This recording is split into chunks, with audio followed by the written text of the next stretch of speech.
नमस्कार, news nation digital के हमारे इस खास एपिसोड खबर है दुनिया की में आपका स्वागत है। मैं हूं सुमित कुमार दुबे। करीब 4 साल पहले फरवरी 2022 में जब रूस ने यूक्रेन पर हमला किया था तो इसकी वजह बताई थी कि यूक्रेन रूस की सुरक्षा के लिए खतरा पैदा कर रहा है। और वो खतरा ये था कि यूक्रेन अमेरिका की लीडरशिप वाले संगठन नेटो में शामिल होने की कोशिश कर रहा था, जिसे रूस अपने अस्तित्व के लिए खतरा बताता है। और नेटो देश यानी America, Britain, Germany, France, Italy जैसे देशों ने यूक्रेन को रूस के खिलाफ खड़ा करने में साम दाम दंड भेद जैसी हर नीति को अपनाया। यूक्रेन की फौज को जमकर हथियार दिए, बाकी सुविधाएं दी, इंटेलिजेंस की इंफॉर्मेशन दी, पैसे दिए। यूक्रेन के प्रेसिडेंट जेलेंस्की को पश्चिमी मीडिया ने एक हीरो के तौर पर पेश किया, एक ऐसा हीरो जो कि साम्राज्यवादी रूस के खिलाफ टिक कर खड़ा हुआ है। नतीजा यह निकला कि यूक्रेन रूस की फौज को जान माल का नुकसान पहुंचाकर जंग में टिक तो गया, लेकिन खुद बर्बाद हो गया। अब खुद को बर्बाद करने के बाद जेलेंस्की इस जंग को आगे बढ़ाने के लिए अमेरिका और बाकी देशों से और हथियार मांग रहे हैं। तो अमेरिकी प्रेसिडेंट डोनाल्ड ट्रंप जेलेंस्की को साफ साफ कह दे रहे हैं कि जंग रोक दे और उनके प्रस्ताव को मान ले, नहीं तो रूस से अकेले ही लड़े, हम अब आपकी कोई मदद नहीं करेंगे। ट्रंप का प्रस्ताव कुछ ऐसा है जैसे उसे ट्रंप नहीं बल्कि पुतिन ने बनाया हो। सबसे अहम बात यह है कि यूक्रेन को नाटो में शामिल न करने की बात कही गई, यानी भविष्य में कभी भी यूक्रेन को नाटो में शामिल नहीं किया जाएगा। ये ट्रंप के प्रस्ताव की बात है, की मुख्य भाषा है। यानी नाटो में शामिल होने के लिए, जिस नाटो में शामिल होने के लिए यूक्रेन बर्बाद हो गया, उसी नाटो के लीडर अमेरिका ने यूक्रेन को बीच मझधार में छोड़ दिया और कह दिया कि तुमको नाटो में कभी शामिल नहीं किया जाएगा। तो फिर यूक्रेन ने यह जंग लड़ी क्यों थी? ये सवाल खुद जेलेंस्की अपने आप से पूछ रहे होंगे। बहरहाल, अपने चुनाव के दौरान महज एक फोन कॉल में जंग को रुकवाने का बड़बोला दावा करने वाले प्रेसिडेंट डोनाल्ड ट्रंप ने कहा है कि हम शांति के बेहद करीब हैं, बस कुछ पॉइंट ही बाकी हैं जिन पर सहमति बननी है। यूक्रेन के प्रेसिडेंट जेलेंस्की तैयार हैं, लेकिन आंखों में आंसू हैं। रूस के प्रेसिडेंट व्लादिमीर पुतिन के चेहरे पर मुस्कान है।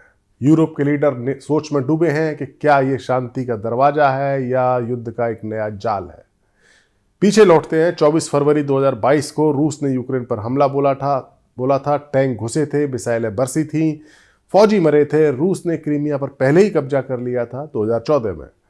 अब दोनेत्स्क, लुहांस्क, खेरसोन और जापोरिजिया जैसे इलाके भी रूस के निशाने पर आए। रूस ने कहा कि ये हमारे हैं। यूक्रेन ने मना किया। अमेरिका ने हथियार दिए, यूरोप में पैसा दिया, हथियार भी दिए। खूब जंग हुई, लाखों सैनिक मरे। यूक्रेन के 20% इलाके पर इस जंग के जरिए रूस ने कब्जा कर लिया। सर्दियां आ गई हैं, लेकिन फिलहाल जंग थमी नहीं है और यूक्रेन में बिजली गुल है। बच्चे ठंड से कांप रहे हैं क्योंकि यूक्रेन की जो एनर्जी इंफ्रास्ट्रक्चर है उस पर अब रशिया हमला कर रहा है। इकोनॉमी डूब गई है। यूक्रेन की इकोनॉमी तो चल ही दूसरों के पैसे से रही है, रशिया की इकोनॉमी भी स्ट्रेस में है। पूरी दुनिया निंदा कर रही है, लेकिन उसके अलावा कुछ नहीं कर पा रही। रूस रुका नहीं है। पुतिन ने कहा है कि हम जीतेंगे। जेलेंस्की ने जीतने की बात नहीं की, लेकिन जेलेंस्की ने कहा है कि हम हारेंगे नहीं। लेकिन दोनों तरफ से थकान साफ साफ दिख रही है। इसी बीच ट्रंप सत्ता में आते हैं और उन्होंने वादा किया था कि वो 24 घंटे में जंग को रुकवा देंगे, लेकिन हकीकत में इस कोशिश में वक्त लग रहा है। कोशिशें ट्रंप ने तेज की हैं। अगस्त 2025 में अलास्का में ट्रंप और पुतिन मिले। यूक्रेन युद्ध शुरू होने के बाद से किसी भी अमेरिकी और रशियन प्रेसिडेंट की यह पहली मुलाकात थी। वहां एक 28 सूत्रीय योजना पर सहमति बनी। यह योजना कोई कागज का टुकड़ा नहीं बल्कि एक नक्शे जैसी है, ये ट्रंप का कहना था। यह अवधारणा है, पूरा प्लान नहीं है। योजना को जिनेवा में 23 से 24 नवंबर को यूक्रेन और अमेरिका ने बैठकर इस योजना को छोटा किया है। 28 पॉइंट से घटकर अब 19 पॉइंट रह गए। इस योजना को थोड़ा सा छोटा किया गया है। इसके अलावा एक और बैठक हुई है। ये हुई है बैठक अबू धाबी में 24 और 25 नवंबर को, जिसमें कुछ सीक्रेट बातें हुई हैं। अमेरिकी फौज के सेक्रेटरी डैन ड्रिस्कल ने रशियन अधिकारियों से बातचीत की है। साथ में यूक्रेन के GUR प्रमुख किरिलो बुडानोव भी यहाँ मौजूद थे। ट्रंप के स्पेशल एनवॉय स्टीव विटकॉफ ने रूस को सलाह दी है कि ट्रंप की योजना को कैसे पेश किया जाए, योजना को ट्रंप के सामने कैसे पेश करे पुतिन। विटकॉफ ने अक्टूबर में रशियन सलाहकार यूरी उशाकोव से फोन पर बात की और मियामी में दोनों में आमने सामने बात हुई। अगले हफ्ते विटकॉफ मास्को जाएंगे और पुतिन से मिलेंगे। वहीं ड्रिस्कल भी कीव जाएंगे। जेलेंस्की व्हाइट हाउस आने वाले हैं, जो ट्रंप से सीधी बात करेंगे। ट्रंप की योजना असल में है क्या, जिस पर इतनी चर्चा हो रही है और जिससे इतना बड़ा युद्ध रुकने की बात हो रही है? सरल शब्दों में अगर इसे समझें तो 28 पॉइंट वाली थी, जिसमें अब 19 पॉइंट रह गए हैं। मेन बातें इसमें 3 है। पहली, जमीन का बंटवारा। यूक्रेन को अपने डोनेत्स्क और लुहांस्क के वो इलाके छोड़ने होंगे जो रूस ने कब्जे में ले लिए। खेरसन और जापोरिजिया के कुछ इलाके भी रूस यूक्रेन को छोड़ने होंगे। क्रीमिया को रूस का ही माना जाएगा जो 2014 से उसके कब्जे में है। दूसरा प्रमुख पॉइंट है नेटो पर रोक। यूक्रेन कभी नेटो में शामिल नहीं होगा जैसा हमने आपको बताया था। और तीसरा पॉइंट, यूक्रेन की फौज को छोटा किया जाएगा। यूक्रेन की फौज को घटाकर 6 लाख तक उसकी संख्या कर दी जाएगी। फिलहाल अब संशोधन में वर्तमान में उसकी संख्या 9 लाख रखने की बात हो रही है।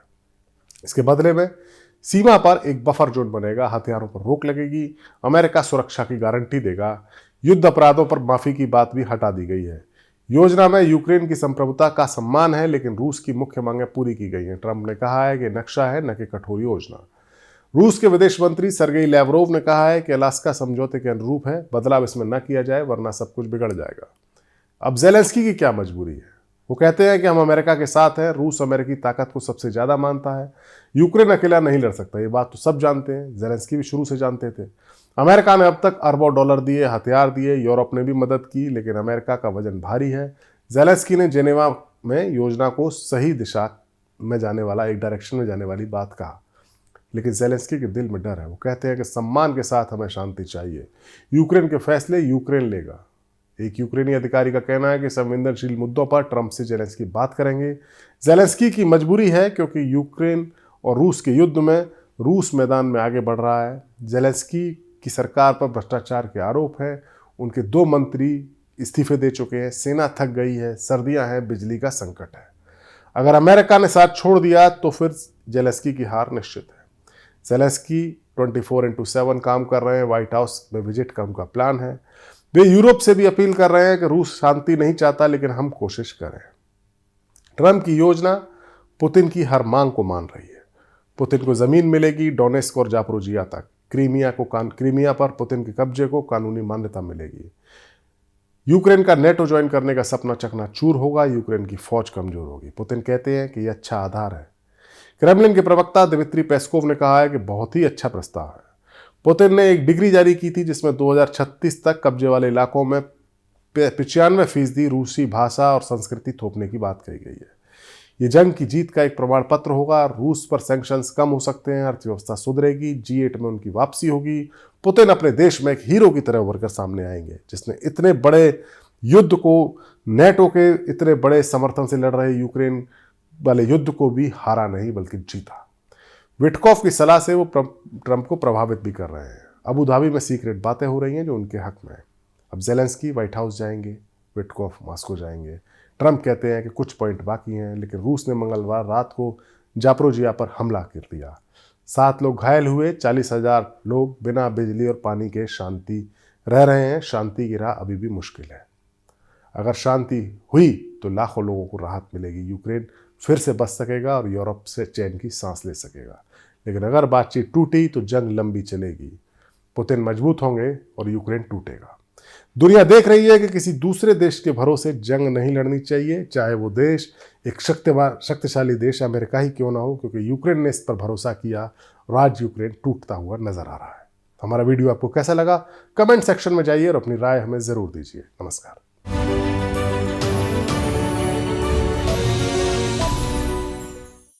जहाँ भक्ति है हर शब्द में, कथाओं में छुपे हैं दिव्य रहस्य और ज्योतिष देता है जीवन को दिशा। धर्म से जुड़ी हर बातों को जानने के लिए हमारे चैनल स्तुति को सब्सक्राइब करें। चैनल पर जाने के लिए इस लिंक पर क्लिक करें।